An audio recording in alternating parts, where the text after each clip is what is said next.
Welcome back to Yoshi Entertainment, everybody. So for a while, I refrained from making a video about this particular situation because it's just really depressing when you really think about it. But in the news lately, it has come out that Blueface has been arrested or was arrested for attempted M-word. I can't say the word on here because I think I would get a YouTube strike. So y'all know what that means.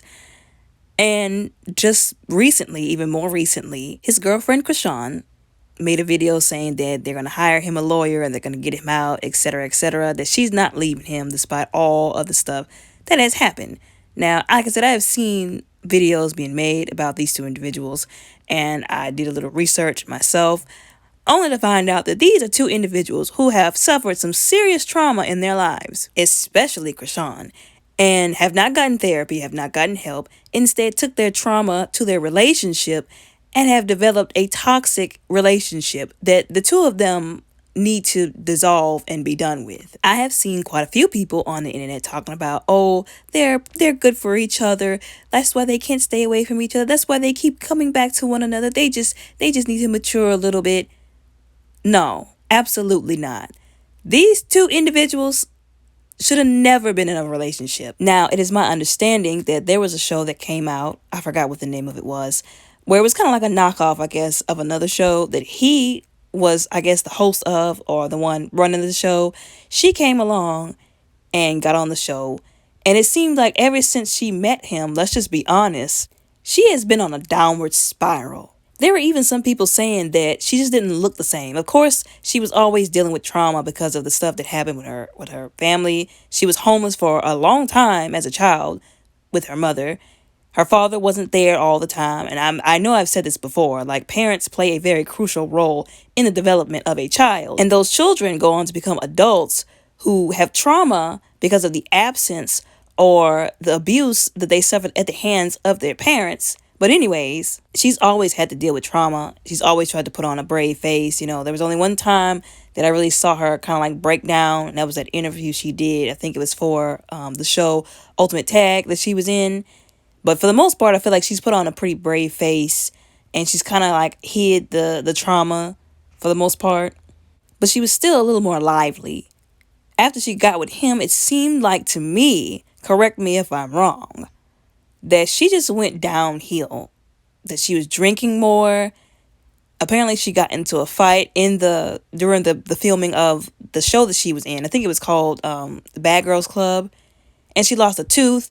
But through all of that, she completely stuck with him. She even made a video herself, I think on Instagram Live, talking about how she was very upset because allegedly she had gotten pregnant with him, allegedly, and he told her to get rid of him, allegedly, but he didn't went out and had a baby, allegedly, on her with some chick that he wasn't even in a relationship with. This whole situation is giving, I'ma stick by him, ride or die. And people have said this already. And if you haven't heard it, please let me be the first. Black women especially need to stop being ride or dies because we don't ever make it in that situation. We don't ever make it. And I absolutely hate when that mindset is promoted because it's so toxic. But that's what this seems like. These women be out here riding and dying for people, for everybody, doing everything, bending over backwards and then some, and still get the short end of the stick. And that's even if they get a stick to begin with. I'm sorry, let me get back on track.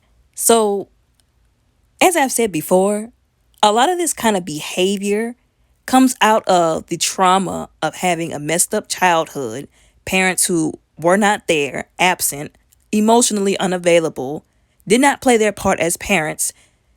Like I've said before, as a community, we've got to do better because we are raising or not raising children to go out here and make bad decisions and get involved with the wrong people because of the trauma we've inflicted on them, or they're out here trying to fill voids with toxic people left by the people who were supposed to be there to begin with, like their family and their parents. I'm gonna get off the soapbox, I promise, but I had to get that off my chest because too many of these situations happen with, like I said, our young black men and our young black women. And somebody needs to say something. Somebody needs to care enough to say something. It shouldn't have to be our sister or our mother or our cousin or our daughter or our son or our brother for us to say something. Even Jess Hilarious in her interview mentioned it, saying that This young woman can do anything she puts her mind to, but she is holding herself back with bad decisions. At the end of the day, she's got to want to do better, and she's got to choose to do better. She's got to choose to break toxic cycles in her life because of her trauma. She's got to choose to go get help and do better. But anyways, like I said before, the two of them need to be and stay the heck away from each other, because when they are together, it's nothing but toxic. They both need help. They both need Jesus. They both need therapy and to heal from this trauma that they both clearly have. And these kind of relationships need to not be promoted and glamorized, because ain't nothing funny, ain't nothing cute about it, especially when it's you or somebody who you care about. Y'all tell me what y'all think down in the comments below.